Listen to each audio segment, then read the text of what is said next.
Assalamualaikum warahmatullahi wabarakatuh. Alhamdulillah, Allahumma salli ala Sayyidina Muhammadin wa ala alihi wa sahbihi wasallam. Hadirin hadirat, khususnya abna'ul khairat di mana saja Anda berada. Segala puji bagi Allah. Selawat serta salam kepada junjungan kita, Nabi besar Muhammad sallallahu alaihi wa ala alihi wa sahbihi wasallam. Kepada keluarganya, sahabat-sahabatnya, kepada pengikutnya ila yaumiddin, amma ba'd. Alhamdulillah, sebelumnya anak saya yang saat ini berada di Kairo sedikit menjelaskan tentang cinta kepada Nabi Muhammad sallallahu alaihi wa alihi wasallam.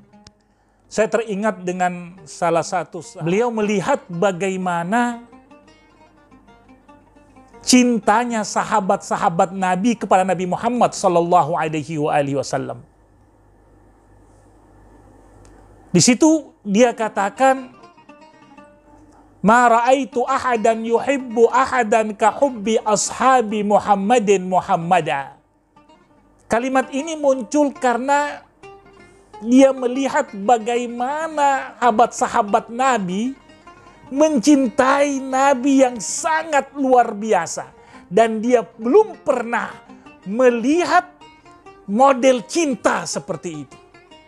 Sehingga dia mengatakan, "Ma ra'aitu ahadan yuhibbu ahadan."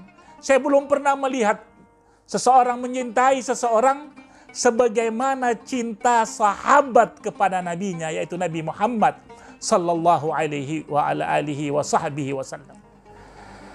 Kemudian saya sedikit ingin menyampaikan dalam hukum Islam bagi orang yang mencaci Nabi Muhammad sallallahu alaihi wasallam. Secara umum, jumhurul ulama, kebanyakan ulama sepakat bahwasanya alladzi yasubbu Nabi Muhammad sallallahu alaihi wasallam yuqtal, dibunuh.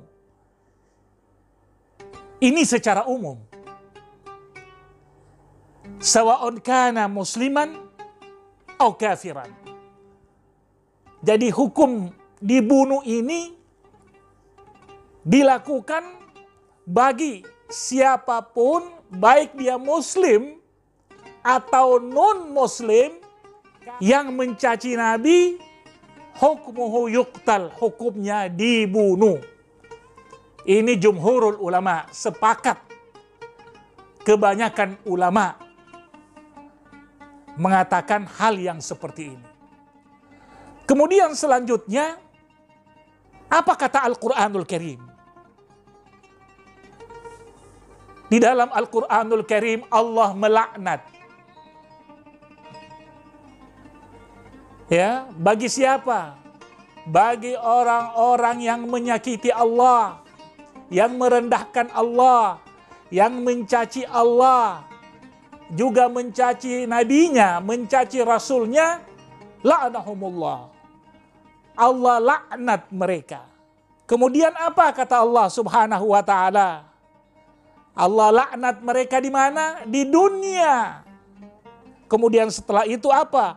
Wa'adda lahum adzaban muhina. Allah janjikan kepada mereka azab yang menghinakan mereka, yang merendahkan mereka. Di dunia dilaknat oleh Allah, kemudian apa? Neraka yang menanti mereka. Ini di surat Al-Ahzab ayat 57. Kemudian apa? Di surat Al-Ahzab juga disebutkan walladzina yu'dzuna Rasulullah lahum adzabun alim. Orang-orang yang menyakiti Nabi, menyakiti Rasulullah, lahum, bagi mereka adzabun alim. Azab yang sangat-sangat pedih. Allahu Akbar. Itu menurut Al-Quranul Karim.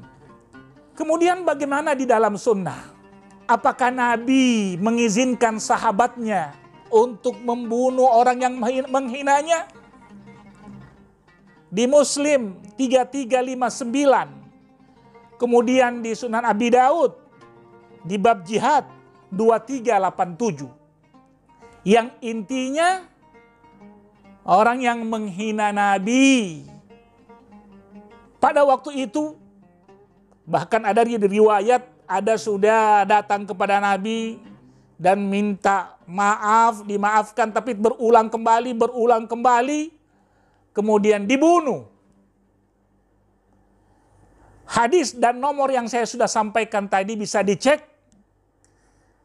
Dan di situ juga Nabi mengizinkan sahabatnya untuk si pencaci atau orang yang mencaci dirinya dibunuh. Jadi sudah jelas di dalam Al-Quran dilaknat, siksa yang sangat pedih di neraka. Nabi mengizinkan juga orang yang menghinanya dibunuh. Dan itu sudah jelas. Permasalahannya, bagaimana bagi negara-negara yang tidak dijalankan hukum Allah? Yuqtal, dibunuh, kalau di negara tersebut, misalnya di Saudi Arabia, dijalankan syariatnya Allah, di sana pasti akan dibunuh, dilaksanakan hukum Allah. Tetapi di negara-negara yang tidak menjalankan hukum Allah, ini tidak bisa dilakukan. Karena kalau dilakukan, mudaratnya akan lebih besar lagi. Kalau saya pribadi, jelas saya marah. Jelas saya marah. Karena yang mereka caci adalah Nabi Muhammad SAW. Yang Allah sudah sampaikan orang yang mencaci Nabi. Kata Allah, dilaknat olehnya. Baginya neraka jahanam yang sangat pedih. Yang menghinakan mereka.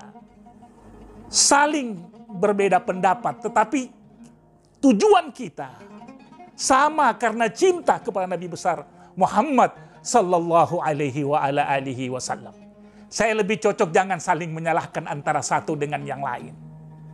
Masing-masing punya pendirian, masing-masing punya dalilnya.